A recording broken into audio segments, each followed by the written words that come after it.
L'abbé Pierre a dit « La misère n'est pas une fatalité, elle résulte juste de notre incapacité à penser le partage ». La petite maison solidaire, c'est une façon simple de partager son surconfort. Et bien, du coup, moi, je considère vraiment avoir eu beaucoup de chance à la naissance.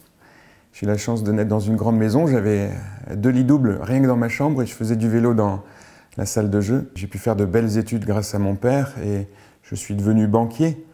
Et j'ai, grâce à un bon salaire, pu m'acheter une belle maison, celle dans laquelle on est aujourd'hui, qui est nettement trop grande pour moi. La petite maison solidaire est née d'un constat assez simple. En fait, on a en France 92 mètres carrés par foyer pour vivre, quand 140 000 personnes vivent à la rue sans logement. J'ai ici 150 mètres carrés pour un foyer d'une personne et demie. J'ai longtemps essayé de réfléchir à comment partager finalement ma maison avec des personnes qui n'ont pas ce confort. J'ai vécu une transformation, un éveil, une crise de la quarantaine. Enfin, tout ça s'est opéré il y a 3 ans et a été par étapes jusqu'à arriver à une complète démission il y a quelques jours pour me consacrer pleinement à ce projet. J'étais banquier jusqu'à ce lundi et maintenant je suis ce qu'on pourrait appeler un aubergiste. J'étais toujours à repousser en fait cette idée d'action en me disant j'ai beaucoup d'engagement, j'ai un travail prenant, on verra ça à la retraite. Et puis le fait est que j'ai changé de situation familiale. Je me suis retrouvé une semaine un peu célibataire, comme un étudiant finalement, avoir du temps libre, tant qu'avant j'utilisais pour m'occuper de ma fille. Et donc je me suis retrouvé à avoir du temps, et donc j'ai mis à profit ce temps. Et je pensais en donner un peu, et finalement je me suis retrouvé à faire un 35 heures semaine en plus de mon travail dans une association, dans l'association où j'ai rencontré Tony. Je suis né en Italie. Je suis né et grandi en Italie dans un bidonville de Naples. J'ai pris contact avec mon père qui se trouvait ici en France, à Lille exactement, et je l'ai rejoint. Donc on était une famille avec 100 € de revenus par mois. On vivait avec 12 enfants, donc on n'avait pas le droit de travailler, on n'avait pas le droit à rien, on n'avait pas le droit au logement, et donc on vivait dans des squats. Ben, on s'est rencontrés dans la camionnette de Père Arthur. C'est une association où j'étais bénévole. Donc l'idée, elle a un peu jailli comme ça. J'étais en train de réfléchir, je me mettais dans la situation de ma maison, je suis une semaine sur 2 tout seul, et je ne pouvais pas dire à Tony et sa famille, écoute, vous allez venir une semaine, et puis la 2e semaine, vous retournez dans un squat, c'est pas une vie possible. Et donc à partir de là, j'ai commencé à réfléchir qui on peut accueillir d'une façon très temporaire. Et l'idée est arrivée comme évidente de se dire, finalement, le touriste. Je reçois un revenu, je suis imposé sur ce revenu et je le reverse à une association. Donc, en l'occurrence, une association spécifique pour le loyer de Tony et de sa famille et à d'autres associations finalement qui combattent le mal logement. Depuis qu'on a la maison, ça a changé énormément de choses.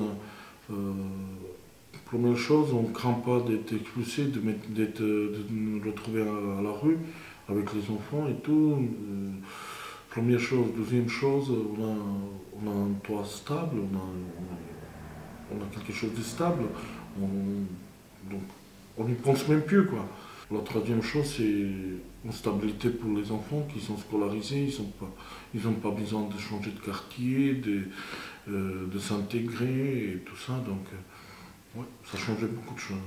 En fait, notre philosophie à la petite maison solidaire, c'est de dire finalement, on ne peut pas être soi-même dans l'inconfort. Dans l'état d'urgence, c'est pas possible. Quand on doit prendre soin de réfléchir à comment vont manger mes enfants ce soir, on ne peut pas être soi-même. En fait, c'est pas possible. Et donc, notre philosophie, elle est de dire, Tony, il n'a pas besoin de nous, il a juste besoin d'un minimum de confort. Donc, on va partager entre mon surconfort et son inconfort pour que Tony puisse être la vraie personne qu'il est. La Petite Maison Solidaire est une association assez jeune, ça fait 2 ans et demi qu'on pratique ça, ça fonctionne très bien avec cette maison depuis 2 ans et demi et on est au stade où on essaye que cette petite idée toute bête elle puisse grossir à l'aide d'autres citoyens. Aujourd'hui, on est déjà une trentaine à le faire ici dans la métropole. Pendant 2 ans et demi, j'ai énormément donné sans avoir eu l'impression de donner un centime. on se retrouve à réinventer finalement le don. On a eu le premier prix de la finance alternative et effectivement ce minerai nous ouvre vraiment une belle créativité. Cela nous a donné beaucoup d'ambition. Et aujourd'hui, on travaille la phase de comment je donne cet argent à des personnes qui en ont besoin, mais de façon digne et responsable. On est passé de la camionnette solidaire à la maison solidaire pour continuer sur le quartier solidaire.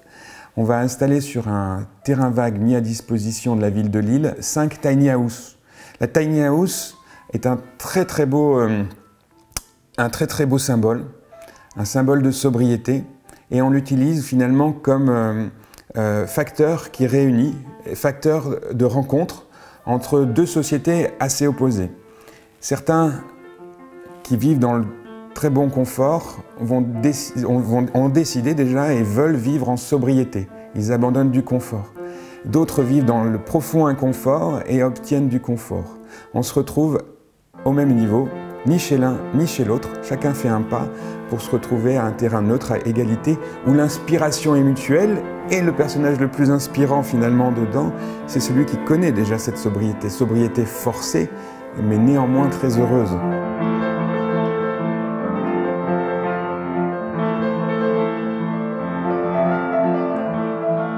Et donc on se retrouve à vivre ensemble dans une mixité pour inventer, expérimenter une nouvelle société.